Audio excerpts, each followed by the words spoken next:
DNA bambi ng'olina omutima omugumu tomala gabeera excited kangende nogenda nokola DNA kubanga ojja kugwawo ekigo. Abantu abasinga obungi abagenze ku DNA 98 results zivaayo nga si nnungi. So njagala kubalabula nti bw'onooba bwe kinaaba kiri necessary okukola DNA gikole. Bw'oba ennaku zino weekend ewedde ate enamba z'abantu abeetanira services za DNA ate beeyongedde. Simanyi oba lwaki weekend ewedde yokka twakafuneyo abantu 94 abazze ne beewandiisa baagala kukola DNA. Abantu bandibadde actually kusingako bano waliwo binatuula nabo wansi nengezaako okuba counselinga ne babivaako naye abalala ne balemerako. 95% 95% basajja abaagala services zino za DNA. Ne tubeerako n'abakyala batonotono nabo baagala kuzuula abaana baabwe oba bataata baabwe be batuufu. Then ne tubeerako n'abaana abaagala ku finding out oba bataata baabwe batuufu. So in other words abaana balese bataata baabwe ku DNA abaagala ku finding out oba abo bataata baabwe batuufu be balabirira oba si batuufu.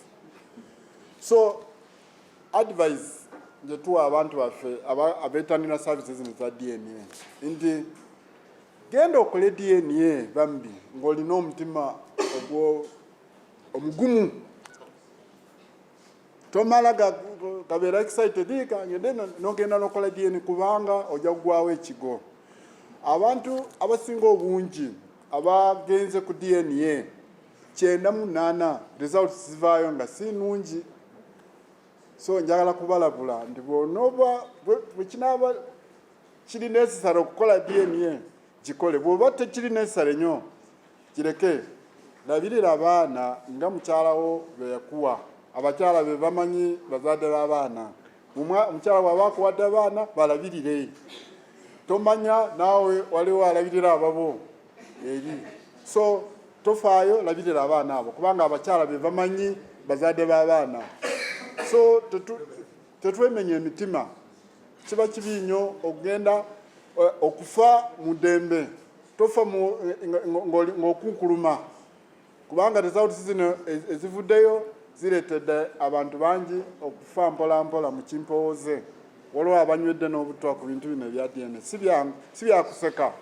So badde mbakubiriza abantu bwe kinaaba tekiri so necessary kireke. Naye nga labu yaffe Wandegeya bakyajinga $100 buli sample era mu family baba bakujjako sample 3 omwana maama w'omwana ne taata w'omwana. So onokuba nga oteekayo $3 kekakadde nga kamu mu emitwalo nga 2 mu gijo. So ebintu bya kasente kubanga ebintu bino balina okubitwala ne South Africa okulaba nti results zino bazeekebejja bulungi. So bambi ekintu kya DNA tukireke. Mwebale. We have again received a surge in demand for DNA testing services. We have experienced a recent surge. Just last week alone for DNA services, we got 94 cases just in 3 days recorded, and 95% of these are men who want to find out who want to carry out paternity tests on their children, but we also have some women. 2% of these are women who want to do some DNA on their children. Then we also have 3% of these are children who are bringing their parents for DNA. Children, about 3% of the children, they want to do some DNA on their parents. And these are mature people. They want to know whether they were really fathered by that father and whether they are helping the right father right now. and these cases have surged.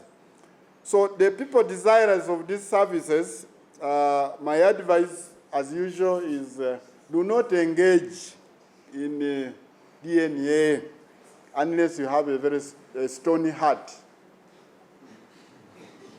If you don't have a strong heart, please do not, because I have seen the results.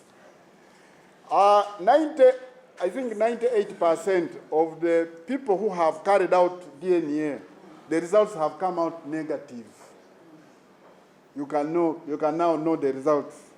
And what this has caused to the population, especially traumatizing children. I would advise that for men who are desirous of carrying out these paternity tests, to do it, maybe when kids are still at a tender age, very young, in hospital or at birth, instead of waiting. Because now these children, some of them are of age, others are. Now supposing you find a kid you have taken care of up to the age of 15, and now they tell you it's not yours. Just imagine what is going to happen. So I have always said this, that take care of the children that your wife gave you, because the others are also taking care of yours somewhere. I have always said this. Yes, because it is going to cause real problems. I have had people almost killing each other because of these issues of DNA. But for those who cannot avoid it, our lab in Wandegeya charges $100 per sample, and they normally take samples from 3 people, from the father, the purported father, the alleged father, and the alleged mother, and also the alleged child. They take samples from 3. So these are not poor people who are doing DNA. And in any case, why should a poor man do DNA? For what reasons? This DNA is done by rich people, because it is $1 million shillings at least to carry out DNA. So our lab in Wandegeya is open for those who can't avoid it. But please, if you can avoid, give it, and you'll die in peace. So applicants are advised to visit our labs in Wandegeya, but some of the applicants are complaining. The media team is always at the DNA lab, snooping. For those who go there for tests, please don't scare people who are going to do the DNA in Wandegeya. The cameramen are somewhere there, especially looking out for the prominent people who are going to do DNA tests. Please, give people peace. Those who can't avoid it, give them peace to go and find out the truth. Let them die with their problems. But my advice is, don't do it. You'll have your peace.